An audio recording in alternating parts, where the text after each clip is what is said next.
अस्सलामुअलैकुम नाज़रीन, जीअं त असीं हिन वक़्तु मौजूदु आहियूं हैदराबाद सिटी में। ऐं तव्हांखे ख़बर आहे त असीं दुकानी दौरनि जे लाइ निकितल आहियूं। असीं हिन वक़्तु उमरकोट ऐं डिस्ट्रिक्ट दिलप्रभात जो चूंड कराए चुका आहियूं। इंशाअल्लाह कामयाबी तमामु सुठी मोट मिली ऐं उन खां बाद में असीं हिन वक़्तु बिल्कुलु हैदराबाद सिटी जो चूंड कराइण आया आहियूं।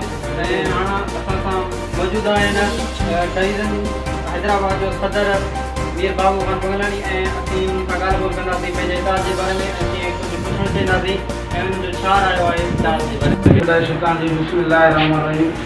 सदी सदी का नाए वेल वेहण जी मतां ते हूंदा जो पेर न लही फ्रीअ जो। दोस्तो, असां सभ खां पहिरियां बंगलानी इतिहाद जे चेयरमैन सरदार मीर जहांगीर खान बंगलानी जा शुक्रगुज़ार आहियूं।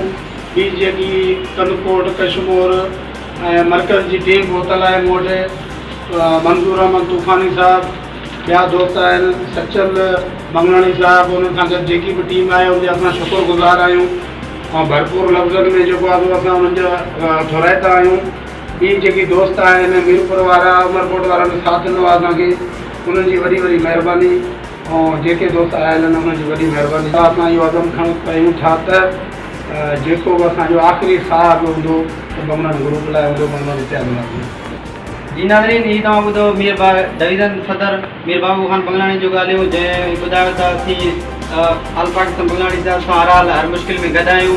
ऐं जेको अॼु चूंड कराई वई डिस्ट्रिक्ट हैदराबाद ऐं डिवीज़न हैदराबाद जो, डिस्ट्रिक्ट हैदराबाद जो सदर वकार अहमद बंगलानी ऐं डिस्ट्रिक्ट हैदराबाद जो जनरल सेक्रेटरी वहीद अहमद बंगलानी ऐं डिवीज़न हैदराबाद जो सदर मीर बाबू खान बंगलानी, जंहिं असां ॻाल्हि ॿोल कयो।